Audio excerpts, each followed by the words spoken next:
It tells us precisely nothing. It tells us exactly what we said yesterday, and I said in my little soliloquy about what I thought of the United players, that they would get a result against Villarreal, because that's what players that perform at a certain way and are able to get away with murder at times. I use the euphemism cheats. I know people don't like it in football, but it doesn't alter the fact that it does happen to be true at times. And I figured that I know the performance wasn't great, but the outcome is what football's all about, and the outcome was a win. If they'd have had the same sort of vigour at times and ardour, they might not have lost against Watford. I mean, the end was coming for Ole Gunnar Solskjaer, and so it was just a delaying of the inevitable. But to go to your question, does it give any indication that Michael Carrick can run this team? Of course it doesn't. It's a moment in time. When they go to Chelsea and get handed their heads on the weekend, the discussion will start again.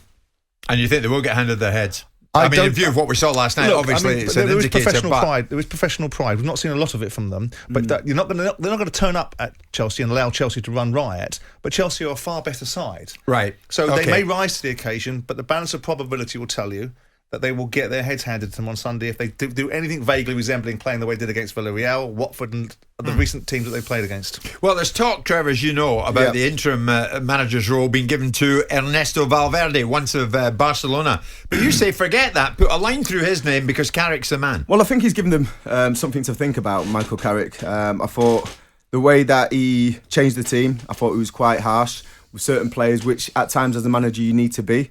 He dropped Fernandes, Rashford. So straight away, it's not like he's attention seeking. He looks at the team and he's thinking, this team's not working. He's brought in Donny van der Beek. He's brought in a player that's really struggled under Ole since his arrival, Sancho. And both of them played really well, in my opinion, especially Sancho. And I looked at Sancho's performance being a winger last night, and I thought he's playing differently than he's played under Ole. So that...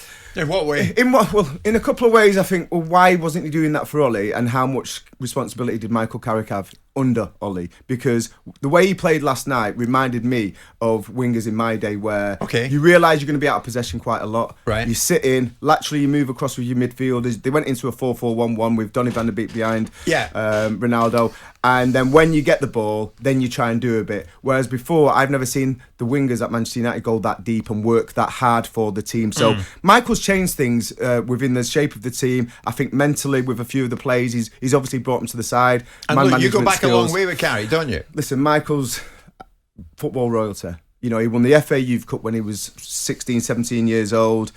He's won everything since then, even the Intertoto Cup with yours truly. 5 Premier League trophies, FA Cup, League Cup, European Champions League, the lot. He won Player of the Year in 2012, 2013. Now, that is the biggest accolade you can get from your teammates. Now, you would argue, Simon, that Carrick was Solskjaer's man, that they were a team together. I would argue that there's nothing to give one single iota of indication that Ole Gunnar Solskjaer ran an autocracy.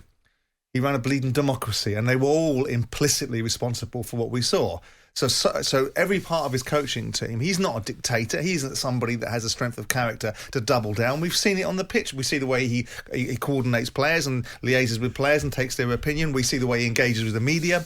We can pretty much superimpose that over his coaching. So Carrick and everyone else, Phelan, would have had a significant involvement. They probably will all need to go in order for United to change and United to build and United to become a serious force again, because United are, by comparison, if you're a United fan or an owner and you look at the management structure of Manchester City, you look at the management structure of Chelsea, you look at the management structure of Liverpool, and you have to be embarrassed by comparison because you're a country mile off in terms of quality. Nice names, nice friends, nice little bonhomie amongst the football world, but we're talking about the business end of football. But we're not talking about the management job. We're talking about an interim. Well, why would you bring in somebody who's... Because you need to change his culture quickly. It needs to be done now. You need to stop mucking about. You've been mucking about for 3 years. You've been treading water for 3 years. What, are you going to let an interim do that? Well, and then to change again in the summer? Depends who the interim is. If the interim is a sensible individual that may actually not turn out to be an interim, it may turn out to be a long-term solution, because you never know with these guys. If you get a proper interim, they audition whilst in the building and take a big bag of money if they don't quite make the audition, and if they do, then off they go. And if you get a sensible leader, bringing in Gus Hiddink, bringing in Rafa Benitez, whether I like Benitez or not is a different matter, but bringing him into your football club at a time like Chelsea did is a sensible continuation of a plan that might be taken over by someone else. But surely surely this is the most sensible continuation with Carrick in there, knowing everybody who's around him. It's not And the DNA for the football club. It's not a crisis, because let's be clear about United. As a motive as we get, as a motive of the fans get, the owners don't get a motive. The owners are basing it upon, we're in the last 16 in the Champions League, tick, box tick, there's another 15 million quid. Our share price is probably going to stabilise. That's okay, we're not wiping hundreds of millions of quid off now. The fans are still piling into the stadium. The media are still talking about it in abundance.